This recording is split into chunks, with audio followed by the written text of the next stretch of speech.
Fala, cambada de bobo alegre, tudo bem com vocês? Então, meu nome é Kelvin, sou professor de filosofia. A gente está aqui no programa Sei Lá, Sou de Humanas para falar hoje sobre felicidade.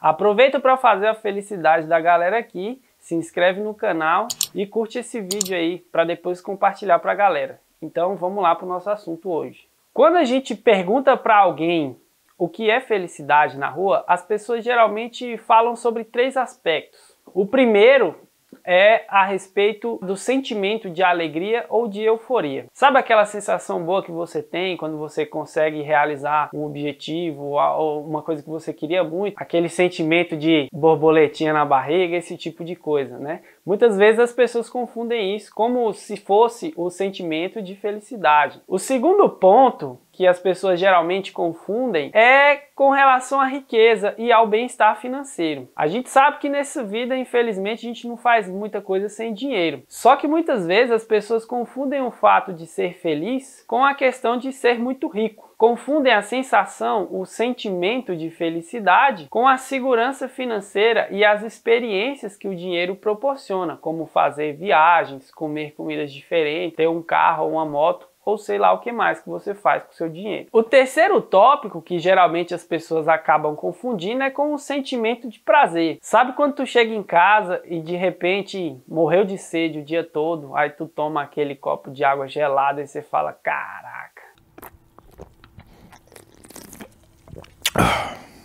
Então quando tu tá muito apertado, tu vai lá no banheiro e chega a dar aquela relaxada. Muitas vezes isso também é confundido com felicidade. Porém, a gente não pode confundir essas três características como se fossem a própria felicidade. Provavelmente elas façam parte daquilo que a gente chama de felicidade. No entanto, confundir elas com a própria felicidade é um erro, porque você acaba se tornando refém delas. Para que você seja feliz, você acaba se tornando refém de sentir cada vez mais prazer, ou do sentimento de alegria ou de euforia, ou então do acúmulo de riquezas. O assunto felicidade é estudado por várias disciplinas, incluindo não só a filosofia, mas também as áreas que estudam a saúde mental, como por exemplo a psicologia. Mas a nossa abordagem aqui hoje vai ser voltada para a filosofia. O filósofo que a gente vai utilizar para falar sobre a felicidade nesse vídeo aqui é o Aristóteles. Para quem não conhece o Aristóteles, ele foi um dos maiores filósofos do período grego clássico. Você provavelmente estudou Aristóteles junto com os outros dois grandes ícones da filosofia, Sócrates e Platão, que inclusive fazem uma escadinha, né? Um foi professor do outro. O Sócrates foi professor do Platão, que foi professor do Aristóteles. Para falar sobre a felicidade, o Aristóteles escreveu um livro chamado Ética a Nicômaco. Inclusive, Nicômaco era o nome do filho do Aristóteles. Ou seja, ele acabou dedicando esse livro sobre a felicidade para o seu próprio filho. Nesse livro, Aristóteles faz uma reflexão acerca da nossa ação no dia a dia. Ele vai dizer que não existe ação sem finalidade. Ou seja, você não faz nada simplesmente, não sei lá por que eu fiz isso. Você, às vezes, pode não ter consciência, mas toda ação tem uma finalidade. Se a gente for analisar a nossa vida, a gente pode dizer que a nossa vida é um compilado de ações. Nós agimos o tempo todo. Eu, por exemplo, posso sentar aqui para gravar esse vídeo. Você pode levantar da sua cadeira aí agora para tomar uma água porque você está com sede. E por aí vai. Só que, se a gente analisar a nossa vida como um todo, qual seria então a finalidade da nossa vida? Ou, se você quiser elaborar essa questão de uma forma mais chique, vamos dizer assim, mais filosófica, você pode se perguntar, qual é o sentido da vida? Qual é a razão de todas as minhas ações? O Aristóteles responde no livro Ética a Nicômaco que a finalidade última do ser humano é alcançar um negocinho chamado eudaimonia. Eudaimonia é a palavra em grego que muitas vezes é traduzida como felicidade. Olha só que interessante. Olha que mensagem bacana, inclusive. O sentido da sua vida é alcançar a felicidade. A palavra eudaimonia é a junção de duas palavras gregas. Eu, que significa bom, e daimon, que era uma espécie de entidade que habitava em cada um de nós, que nos auxiliava a tomar decisões no nosso dia a dia. Traduzir eudaimonia por felicidade direto não é tão interessante assim. Na verdade, eudaimonia tem mais a ver com uma questão de levar uma boa vida. E certamente, se você leva uma boa vida, provavelmente você vai ser feliz. Mas aí você pode me perguntar, o que eu preciso fazer então para alcançar a eudaimonia, para alcançar a felicidade, ou se você quiser, para alcançar a boa vida? O Aristóteles responde da seguinte forma: você tem que agir virtuosamente. A palavra que os gregos utilizavam para falar sobre virtude é a palavra arete, que muitas vezes é traduzida por excelência. Uma faca virtuosa, por exemplo, é uma faca que vai cortar bem. Apresentamos a novíssima Guinso 2000. Sua lâmina corta-latas serra um cano de chumbo em 2 e mantém o corte impecável. Veja.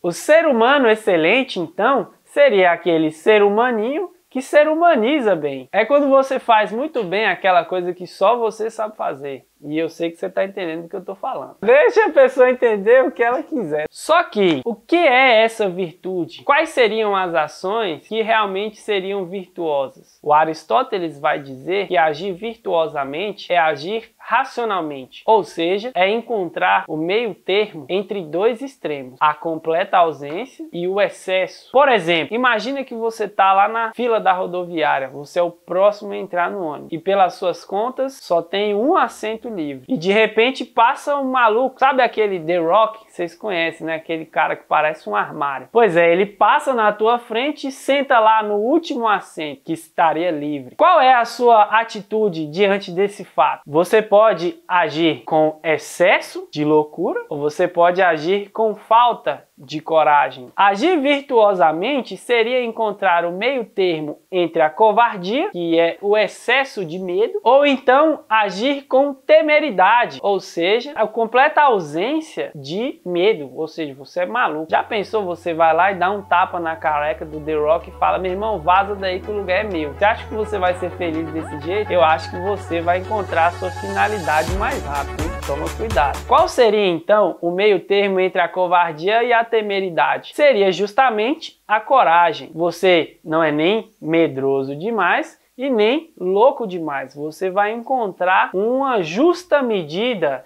entre esses dois extremos, mais conhecido como caminho do meio. Mas aí você vira para mim e fala: poxa, mas eu não sou corajoso. Como é que eu faço para agir virtuosamente, para agir racionalmente? Muitas vezes, a ação racional é justamente você fazer com que a sua racionalidade se imponha sobre os seus instintos. Ou seja, às vezes você não é corajoso, ou às vezes você é muito louco, mas você tem que pensar, analisar a situação e ver qual é a melhor decisão naquele momento. Mas aí você pode virar para mim e falar: poxa, mas eu não sou corajoso. Ou então eu sou muito louco, eu não tenho medo de ninguém não. Sabe aquele chihuahua que late pro pitbull que passa na rua? Pois é, você pode ser que nem ele.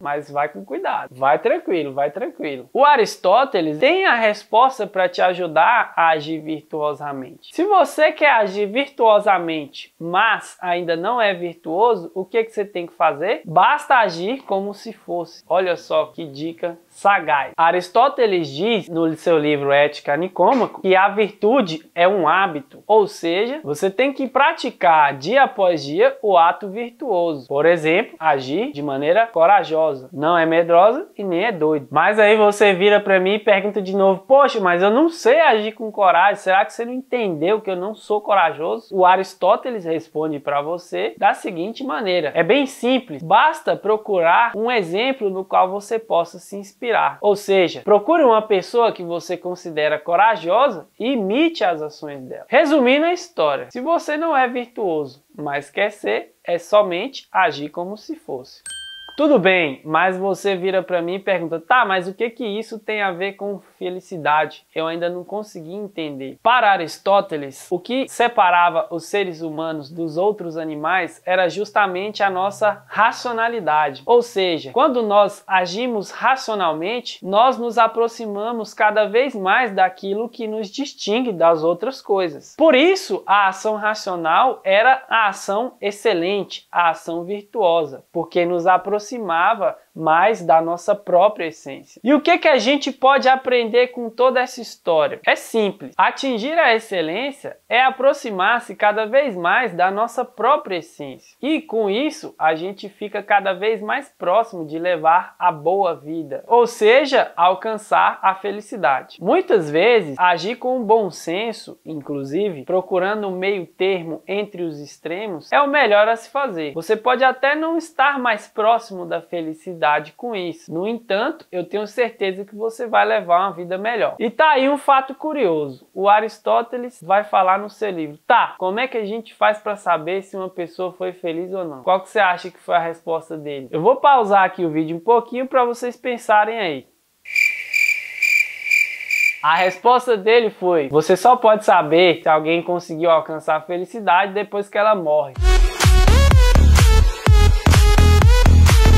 É desse jeito mesmo a resposta dele. Porque ele dizia que enquanto você está vivo, muita coisa pode acontecer. O seu filho pode começar a te dar trabalho, as suas finanças podem dar errado, você pode ser acometido por uma doença. Mas isso não significa que você não vai alcançar a felicidade. Agindo cada vez mais de maneira virtuosa, agindo cada vez mais de maneira racional, vai com certeza te aproximar da felicidade. Não interessa os possíveis infortúnios que aconteçam na sua vida. Então, galera, eu queria pedir para vocês deixarem aqui um comentário o que vocês acharam do vídeo. Se vocês têm alguma história para contar, se você já foi meio chihuahua, se você já foi covarde demais, né? Quem entendeu, entendeu. E também comenta aí embaixo a sugestão dos temas para os próximos vídeos aqui do programa. Além disso, não esquece de se inscrever no canal, curtir o vídeo, compartilhar para a galera para fazer a nossa felicidade, beleza? Então é isso aí, falou, até mais!